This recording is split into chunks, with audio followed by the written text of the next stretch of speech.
राम राम। नवरत्न नवरत्न सही प्रेमी को।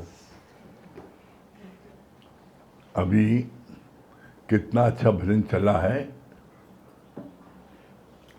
मन को माटी में न रूल। गुरु मिलने के पहले हम अपने तन को कहाँ रो लेते, 24 घंटे कहाँ बिता रहे थे? यही माया में, उसी में रात दिन मर रहे थे, उसी माया में रात दिन हम किसमें समय बिता रहे थे? और धन चाहिए, और धन चाहिए। और गुरु ने क्या बोला?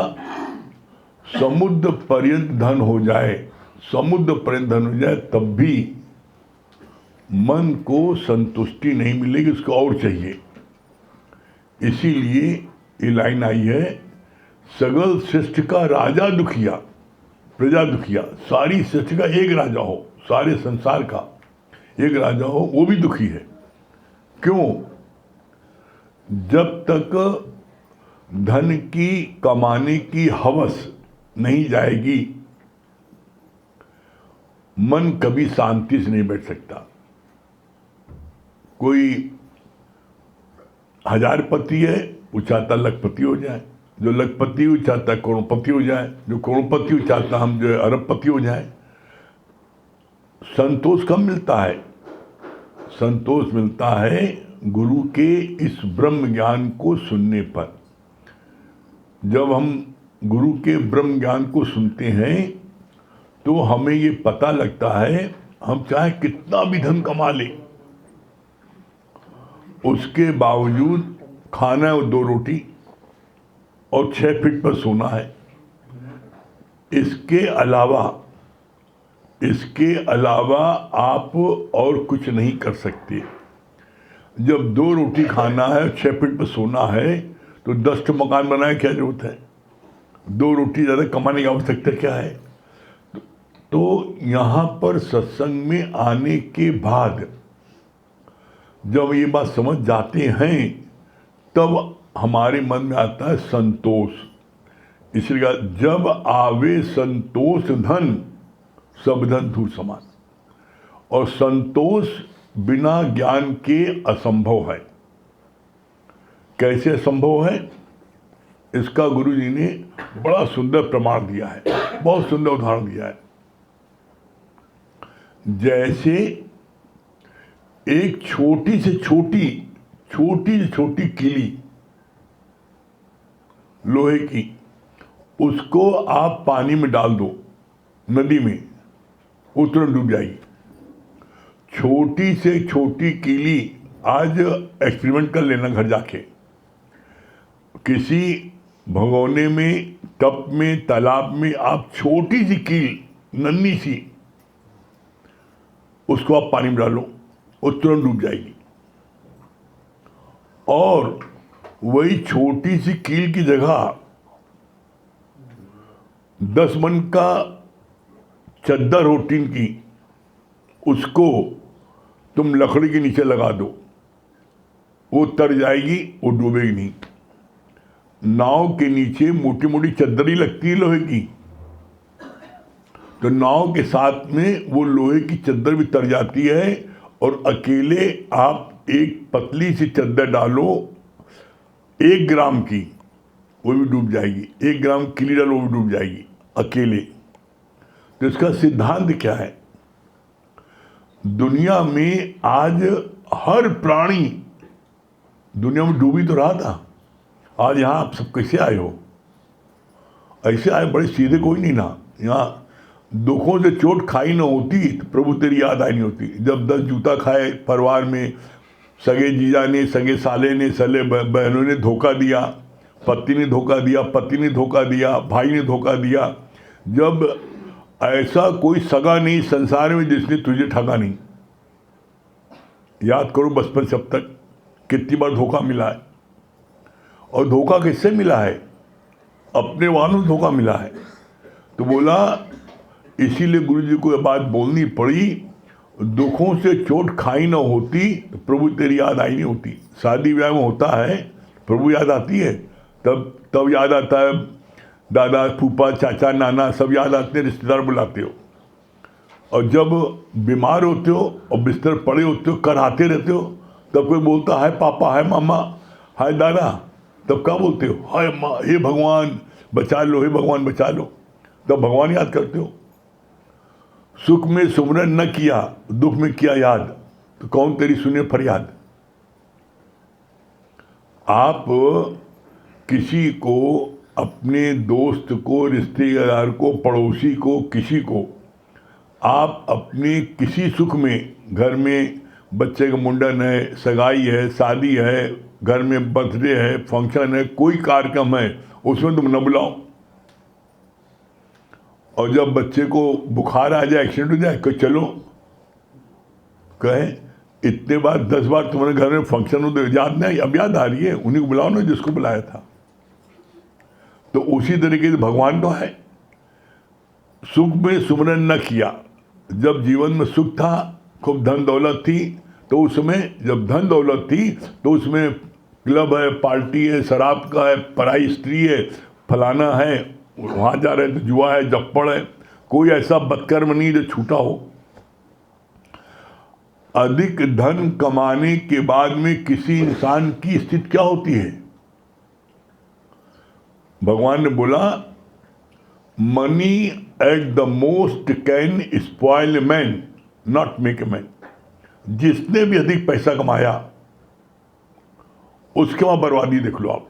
हम एक नहीं, ऐसे 10 घर जानते हैं जिनके पास में इतना धन है, उन्हें खुद ही नहीं पता कितना धन है, लेकिन वो जब मिलते हैं तो 8-8 आंसू रोते हैं, बिलखते हैं, कहते हैं सब धन बेकार है। क्यों? पता अगर लड़की मुसलमान से शादी कर लिया, लड़का जो है किसी दूसरी जात से आग लड़ाए बैठा है, उसके साथ घूमता फिरता है, घर में उसको कोई बोलता है तो लड़ाई झगड़े को तैयार होता है। तो कहा कि इसीलिए बोला, घर घर लागी आग। कोई ऐसा घर नहीं है इस संसार में जिसको आग न लगी हो। किसी के तन में आग लगी, किसी के मन में आग लगी है। तन में आग लगी क्या है, आज आप देख लो। कोई अस्पताल आपको, हिंदुस्तान में अच्छे अस्पताल, आपको एक बेड खाली नहीं मिलेगी। इतनी मारा मारी है बेड लेने के लिए, इतने सोर्स लगाने पड़ते हैं, कहीं बेड ही खाली नहीं रहा। क्यों? बोला जितना करोगे होटलबाजी उतना जाओगे अस्पताल में। जितने होटल खोले उतने अस्पताल खोले। और आप देख लो, याद करो बचपन में कितने अस्पताल थे इलाहाबाद में, वो आज कितने हैं। आज कोई ऐसी गली मोहल्ला नहीं हो जहां अस्पताल में हो, और सब भरे हैं। क्यों? इसलिए क्योंकि किसी का अपने तन पर और मन पर किसी का कंट्रोल ही नहीं ना। तन पर जो इच्छा हुई खा रहे हैं। डायबिटीज है, मना है कि भैया चीनी शुगर मत खाओ, जहर है, लेकिन खाए जा रहे हैं चुप्पे से, चोरी से, देखा जाइए होगा। और जब डांटो डपटो तो लड़ाई करता, मरना तो ये खाए के मरी, भूखे खाए मरे। तो लड़ाई झगड़े उतार हो जाता है। एक घर में तो बड़ी जबरदस्त डायबिटीज थी, तो घर वाले सब मीठा उठा उसके फ्रिज में बंद करके रखते थे चाबी कि ये खाने न पाए। वो जैसे एक कहावत है ना, law maker is intelligent but law broker is more intelligent. चाबी जो है फ्रिज में बना करके सब रखते थे, ताला बंद कर देते थे। वो जो है रात में 2 बजे उठकर खा जाता था मिठाई सब, डुप्लीकेट चाय बनवा लिया था। जब मीठा सब गायब तो कहीं मीठा कहाँ गया, ताले बंद कर रहे थे, तो कहीं खाएगा वही खाएगा, खा गया। उसको बोला चिल्ला के, तो एकदम भड़क गया कि तुम हमें मारना चाहते हो है? अरे हमें मरना तो ही है, तो तुम लोग भूखे काहे मरी, हम अपने खाए के मरे, इसलिए मैं खा लिया मैंने। तो इतनी जबरदस्त आसक्ति होती है खाने में, पीने में, देखने में, घूमने में, फिरने में, पहनने में, कि आदमी जो है अपना शरीर नष्ट कर देता है। तो बोला तन में कोई कंट्रोल नहीं, इंद्रियों में कोई कंट्रोल नहीं, जिसके कारण से ऐसा। तो ये अभी बात क्या बोली, मन की बात। मन जो है जो तुम्हारे अनुसार चलता है तो क्या होगा, मन मत डुबोए और गुरु मत तारे। हे मन, तू चलना गुरु के इशारे। आज आप जितने बैठे हो, जो भी गुरु के इशारे चल रहा है, उसके सारे संकट, सारी विपदा कैसे गुरु ने हर ली, और जो अपने मन से चल रहा है वो कैसे ठोकर खा रहा है। तो बोला मन मत डुबोए गुरु मत तारे। जो गुरु के इशारे चलता है उसको दुनिया में किसी को ताकत नहीं है उसको डुबो सके। कैसे, जैसे बोला कितना भी भारी लोहा है, कितना भारी लोहा है, उस लोहे को आप लकड़ी के साथ में नाव साथ लगा दो तो लोहा डूबता नहीं है। इसी तरीके से जो भक्त गुरु के साथ में जुड़ जाता है उसको दुनिया की कोई ताकत डुबो नहीं सकती। इसीलिए दादा भगवान ने क्या बोला है, दादा भगवान ने बोला है कैसा भी नीच पापी अधर्मी कुकर्मी बदचलन, ये वर्डिंग है। कैसा भी नीच पापी अधर्मी कुकर्मी बदचलन मेरी शरण में आ जाता है, मैं उसको कब्र से निकाल कर मुक्त करता हूं, कब्र से निकाल कर मुक्त करता हूं। और कब्र से निकाल कर मुक्त करने वालों में कम से कम 1 दर्जन 12 आदमी तो इलाहाबाद के हैं, कम से कम 12 लोग इलाहाबाद के हैं जिनको गुरु ने कब्र से निकाल के तारा है। एक तो ही बैठे हैं गुप्ता जी, इनके ससुर उनकी जानसेगंज में दुकान थी। मेडिकल कॉलेज में कम से कम 15 दिन भर्ती थे और ये लगता था अब गए तब गए, रोज होता था चले गए। लेकिन वहां पर उनकी स्थिति क्या थी, जब कोई रिश्तेदार आता था, कोई सगा रिश्तेदार आता था तो वो जो है देख लेते तो आपको आ रहा है तो पलटी मार जाते थे, उधर मुँह कर लेते उल्टी तरफ और सोने का बहाना करते थे। घर वाले कहते थे हमको उठाना नहीं, न हमसे बात कराना। घर वाले कहते सो रहे डिस्टर्ब न करो, उसको जो बैठ के चले आते थे। और जब कोई सत्संगी आता तो देख लेते थे तो से बैठ जाते थे उठ के, हाँ बताइए आज क्या वाणी चली, गुरु जी ने क्या बताया, क्या भजन सुना, पूरी बातें सुनते थे। परिणाम ये हुआ वहाँ से अस्पताल से वो जैसे होता नहीं, काल की क्या मजाल है जो वो आ जाए, वो आया उसको लौटना पड़ा, लौट गए और वो 15 दिन बाद वहाँ से ठीक हो घर आ गए। और इनके घर में रात को सिर्फ 1 हफ्ते में 1 दिन होता था, बृहस्पति वाले दिन रात में को 8 बजे सत्संग होता था। अब आप समझो बृहस्पति के दिन रात को उसी जब 8 से 10 सत्संग होता था, उसी बीच वो वाणी सुन रहे हैं गुरु जी की। घर वालों का मुंह में आसक्ति न चली जाए, मुंह में कहीं ध्यान न चला जाए, तो पत्नी को किसी काम से नीचे भेज दिया और वाणी सुन रहे और उसी से उनके प्राण निकले। कैसे पता है कि उनको गारंटी मुक्त हो गए? इसका प्रमाण गुरु नानक साहब ने अपनी वाणी में दिया है। अंत मेले में जिसकी जहाँ वासना होती है उसके अनुसार उसको जन्म मिलता है। उसके लिए गुरु नानक साहब ने क्या बोला है? पहले बात बोलिए, अंत काल जो पुत्र सुमरे ऐसी चिंता में जो मरे तो सुअर योनि बलबल उतरे। फिर बोला अंत काल जो धन सुमरे ऐसी चिंता में जो मरे तो सर्प योनि बलबल उतरे। तीसरा बोला अंतकाल जो महल माड़ी सुमरे, दुकान मकान जमीन सुमरे, तो प्रेत योनि बलबल उतरे। फिर बोला चौथा अंतकाल जो स्त्री सुमरे या पति सुमरे, बहुत से लोगों को, स्त्री पुरुष को बहुत दिनभर एक दूसरे को निहारने की आदत है, एक दूसरे मुंह देखते रहेंगे।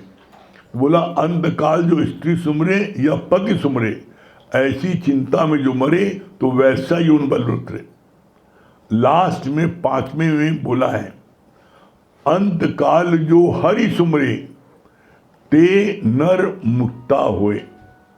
अंतकाल में जो हरि का सुमरन करते हुए, भगवान का नाम लेते हुए अगर प्राण छोड़ता है तो वो परमात्मा सीधे मिलके होता है। अंतकाल जो हरि सुमरे ते नर मुक्ता हुए, सीधा सीधा। अब जो व्यक्ति गुरु के वचन को सुनता है तो अंत वेले में गुरु उसके घट में आकर के उससे हरिओम जाप करा देता है, उसको गुरु वाणी सुना देता है अंत वेले में। अब आप देखो, सोचो, विचार करो, हफ्ते में एक दिन सिर्फ 1.5 घंटे सत्संग, हफ्ते में एक दिन, 15 दिन वहां पर काल से लड़ाई चल रही थी, घसीटा घसीटी चल रही, काल अपनी तरफ घसीटा था, गुरु अपनी तरफ घसीटा था। अंत में 15 दिन बाद काल को परास्त करके घर आ गए। क्यों? हरि के सुमरन। उस समय तक कोई न कोई मन में उनके पड़ा था, बेटा बेटी धन दौलत। जब वो समाप्त हो गया, घर आ गए। घर आ करके बृहस्पति के दिन रात को 8 से 10 सत्संग हो रहा था। उसी समय गुरुवाणी सुनते समय उनका शरीर शांत हुआ। अब बताओ इससे ज़्यादा क्या कृपा होगी। तो बोला काल की क्या मजाल है कि वो जो है वो तुम्हारी तरफ देख सके। बोला जो गुरु के संग लग गया,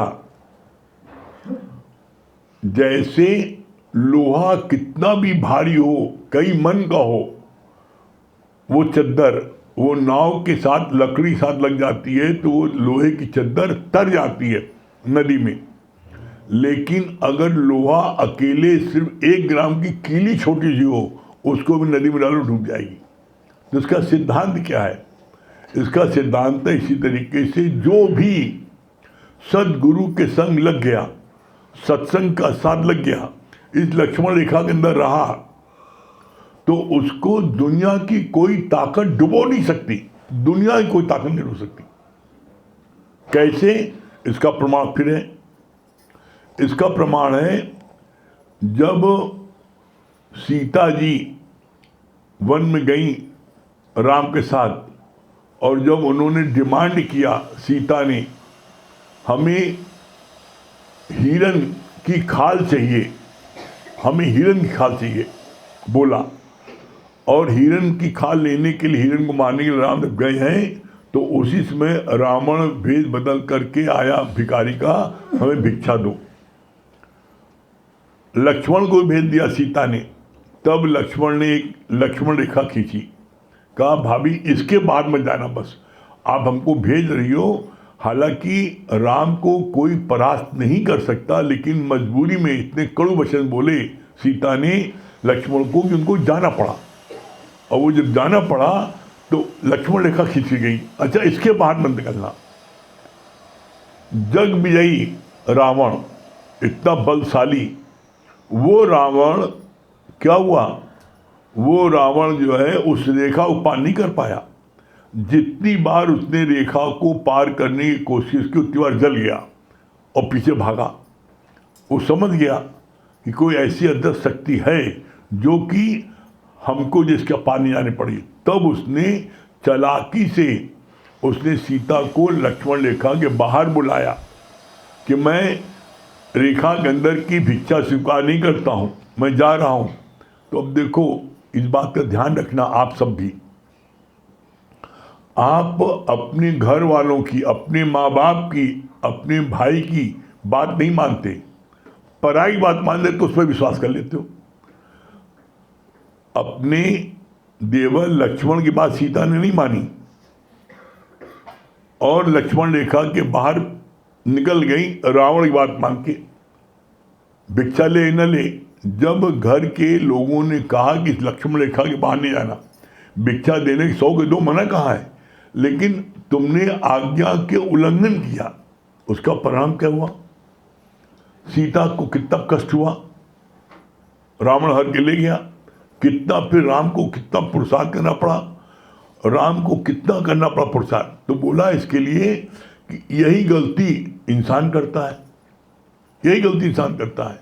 वो भी जो है क्या करता है इंसान, वो भी जरा सी चाहना के कारण हम ये चीज़ मिल जाए, हम ये चीज़ प्राप्त हो जाए, क्या होता है वो जो है वो कोई न कोई कारण ऐसे कर बैठता है जिसके कारण से क्या होता है उसको जो है 84 लाख योनियों में आना पड़ता है।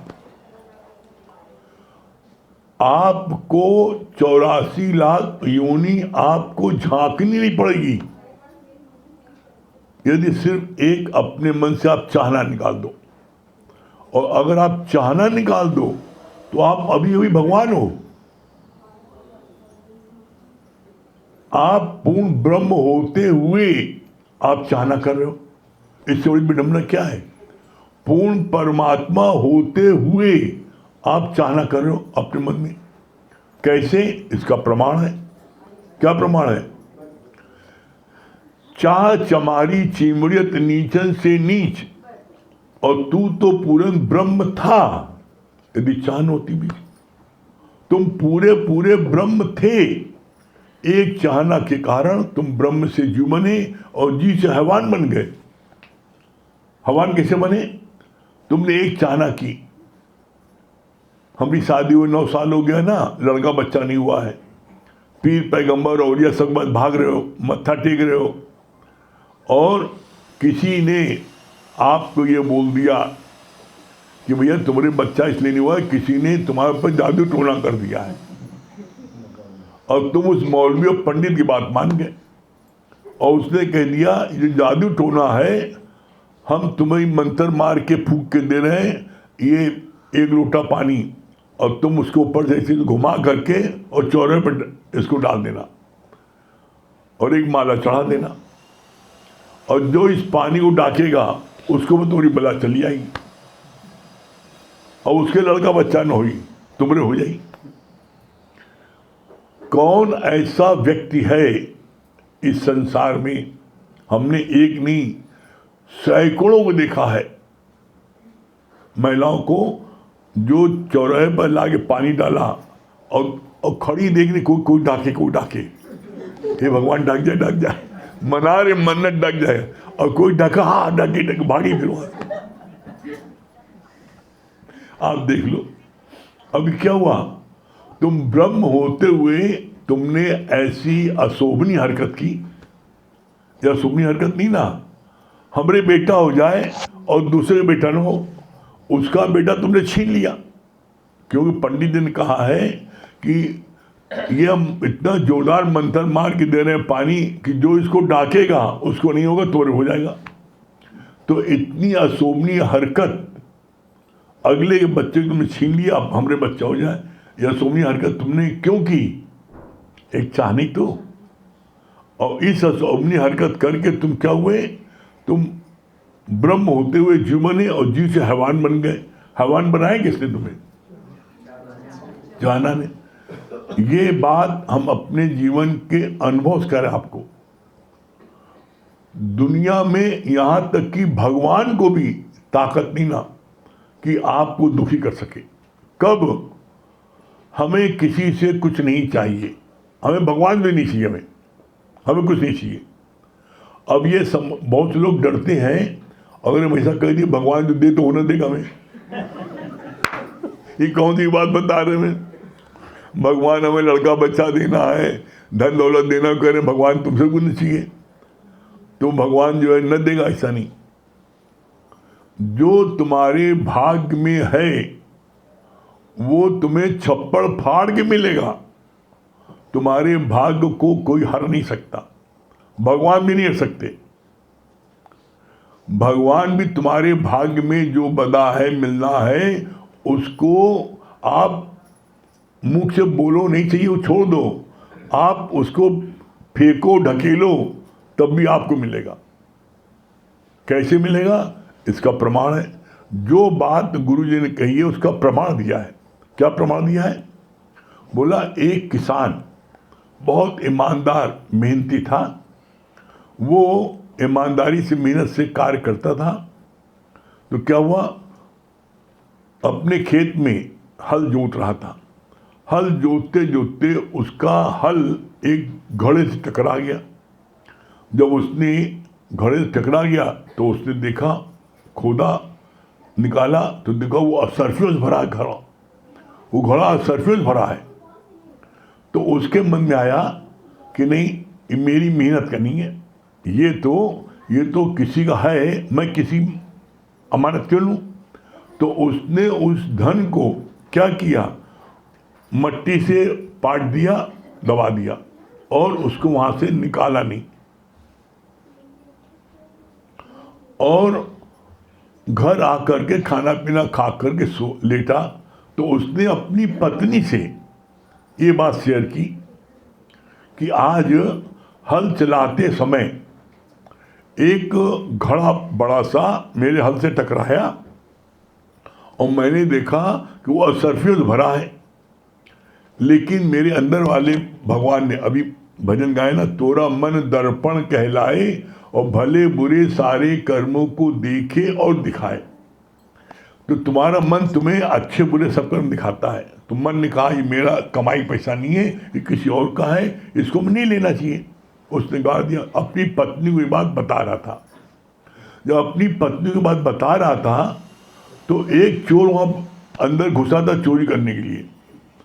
एक चोर उस दिन किसान के घर घुसा था कि आज इसके घर में जितना माल पानी चुरा ले। तो जब उसने सुना कि ये तो वहाँ पर खेत में पेड़ के नीचे घड़ा सोने छोड़ के आया है, तो एक वहाँ कम मिलेगा, एक वहाँ बहुत कम माल मिलेगा। तो उसने भागा वहाँ से, अपने साथियों को कहा अरे खजाने का पता लग गया, इसको वहाँ क्या माल पानी होगा, चलो खेत में इसको वहाँ जो है सोने का घड़ा वहाँ पर भरा है। सब गए, चारों चोर गए और जहाँ स्थान बताया वहाँ खोदा, और खोदा सचमुच घड़ा था। जब घड़ा था तो उसको निकाला उन्होंने, खोदा, मेहनत किया, 4 जने रात भर खोद कर बाहर निकाला। और जब बाहर निकाला, जैसे ही घड़ा बाहर निकाला तो उसमें से सब पर्रे निकल के काटने लगे उसको। तब का अच्छा ये बात है, लगता है किसनों बड़ा चालाक था। उसको आभास हो गया कि हम घर में चोर हैं, तो उसने झूठा बहाना बना करके कि घड़े में सरफी है, घड़े में था बर्रे, हम सबको बेवकूफ़ बनाया है और ये जो है जिससे हम उसके घर से निकले। अभी मैं मज़ा चखाता हूँ। अब वो चारों चोरों ने मेहनत किया, घड़े को खोद के निकाला और उठा के लाद के चारों लेके उसके घर गए कि आज मज़ा चखाते हैं इसको, हमको बर्रे ने काटे ना, सारी बर्रे इसको डाल देते हैं और सब काटेंगी। तो उन ज़माने में खपड़ैल होता था, खपड़ैला हटाया उसको, जिस कमरे में सो रहा था सारा कपड़ा हटाया, घड़ा उंडेल दिया कि बर्रे काटेंगी। जैसे ही घड़ा उंडेला तो वो फिर सोने की गिन्नी बन गई, घर घर गिन्नी लगी, पूरी गिन्नी गिर गई, कमरे भर गई। जब कमरे में गिन्नी गिरने लगी तब से एक कहावत बनी है, भगवान जब देता है छप्पर फाड़ के देता है। ये कहावत तब से बनी है। वो किसान घड़े को छोड़ आया, लेके नहीं आया, रात भर उन्होंने खोद के मेहनत कर निकाला। अब सोने का सरफेस बन गई बर्रे, उनको काटा। जब काटा तो उसने उसको ढक करके घड़ा लाद के लेके आया उसके घर तक और उसको वहाँ उड़ेल दिया कमरे में, और फिर सरफेस बन गई। तो भगवान को जब देना है तुम्हें, तुम्हारे प्रारब्ध इस बात को जिस दिन आप विश्वास कर लोगे, कभी आपका मन नहीं चलेगा। क्या दुनिया का कोई बच्चा जब पैदा होता है, आप देखना, चेक करना, उसकी मुट्ठी बंधी होती है।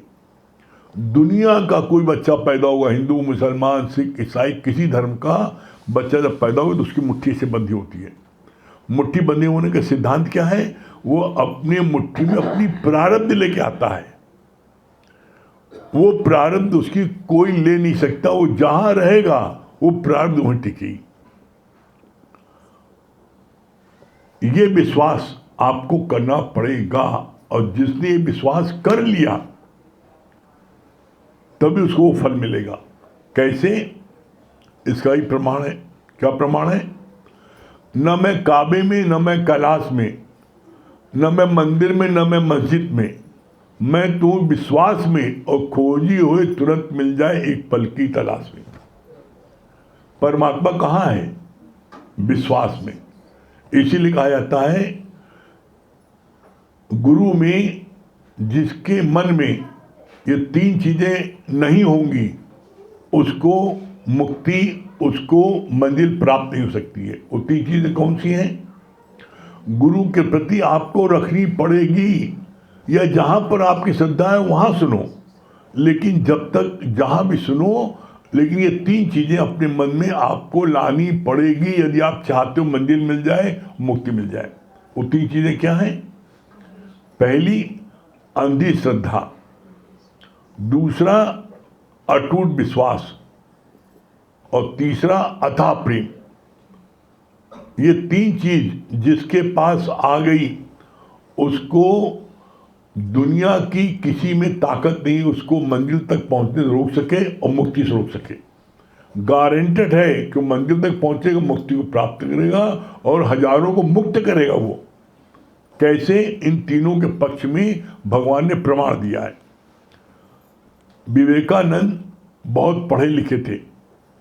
विवेकानंद गुरु से बोला, गुरु जी मैं श्रद्धा मानता हूं, लेकिन मैं अंधी श्रद्धा नहीं मानता, मैं पढ़ा लिखा हूं, बेवकूफ थोड़ी नहीं है कि गुरु जो कहे मैं मान लूं। तो कहे बेटा अगर तुम गुरु से ज़्यादा पढ़े हो तो क्या जरूरत आने की?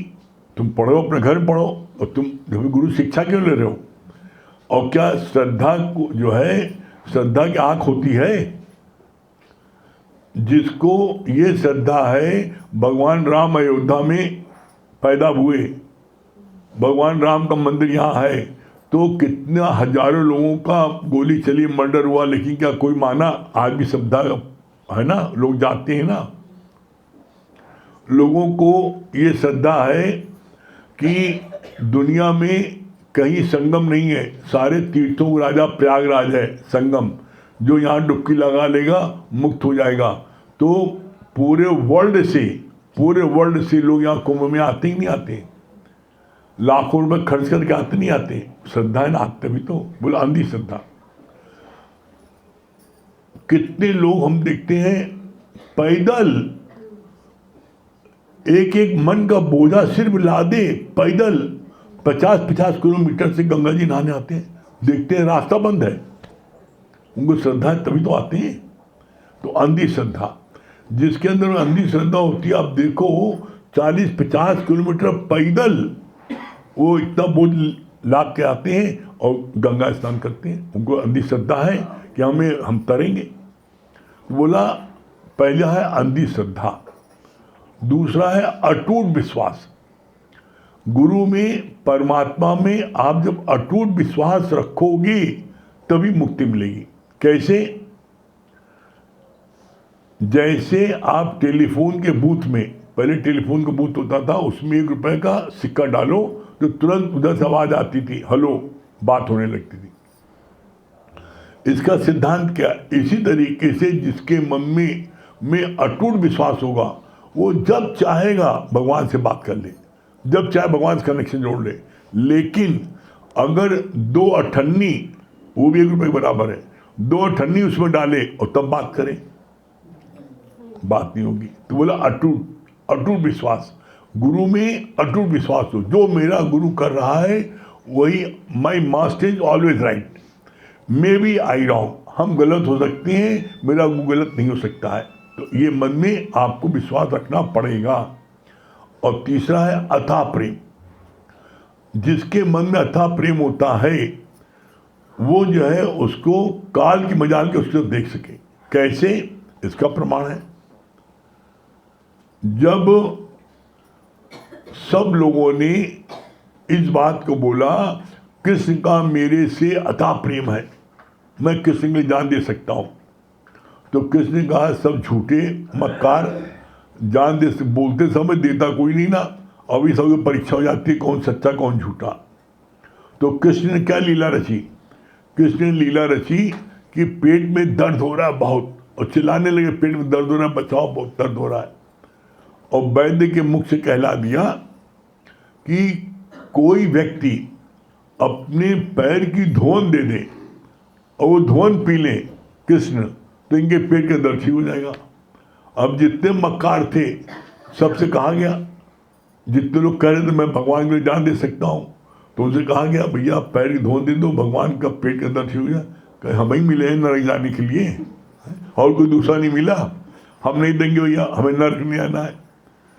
जितने थे, यहाँ तक कि कृष्ण की पत्नी रूपणी से कहा गया भाई पेट में दर्द दे दो, कि हमें ही नरक जाना है, हमको अपने पैर धोन पिलाएंगे। सब ने मना कर दिया। तब क्या हुआ, तब भगवान ने देखा कि उद्धव जो है बड़ा ज्ञानी बहुत है, इसको प्रेम नहीं है, तो उद्धव को भेजे इसको प्रेम सिखाने के लिए। तो उद्धव को भेजा, कहा गोपियों के पास जाओ और गोपियों से जा कर के उनसे बताओ मेरी व्यथा, और वो उनसे मांगो। तो उद्धव गोपियों के पास गए और गोपियों के पास जा करके उनसे बोला कि कृष्ण के पेट में बहुत दर्द हो रहा है, तुम लोग जो हो अपने पैर की धोन दे दो तो उनके पेट की दर्द ठीक हो जाए। तो गोपियाँ लोग जब देने लगी, अच्छा हम देते हैं, तो उद्धव उनको शिक्षा देने लगा, तुम लोग पागल हो, सरेक हो। वहाँ पर कृष्ण के वहाँ पर किसी ने परिवार वालों ने नहीं दिया कि मैं नरक जाना, भगवान को हम अपने पैर धोन देंगे, नरक जाना है, और किसी ने नहीं दिया, मना कर दिया। और तुम लोग जो है नरक जाना दो पैर धोन दोगे।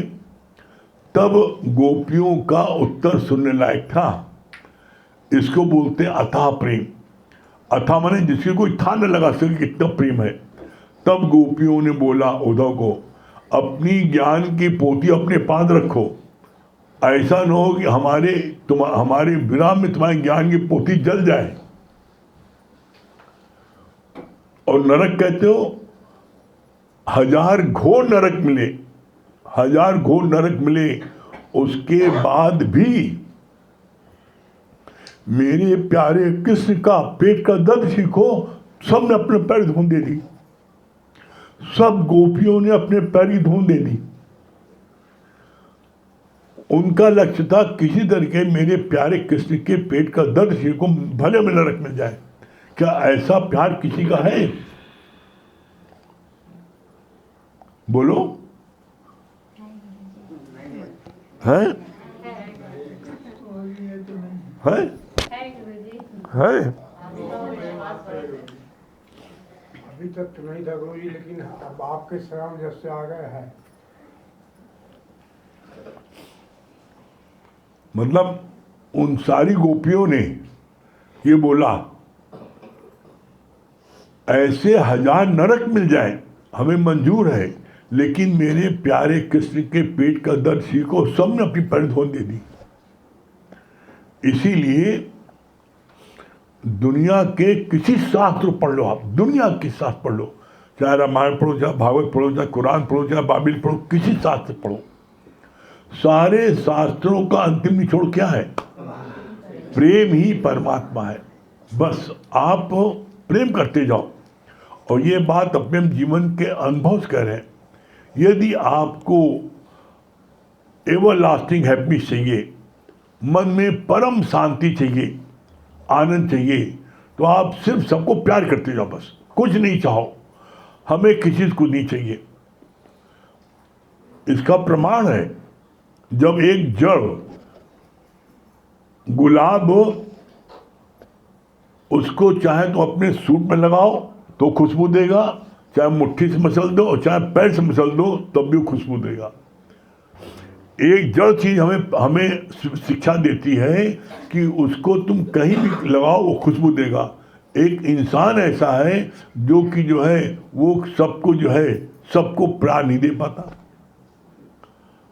टिक फॉर टैग, किसी ने कड़वा बोला हम भी बोलेंगे, हम कम ने कहा।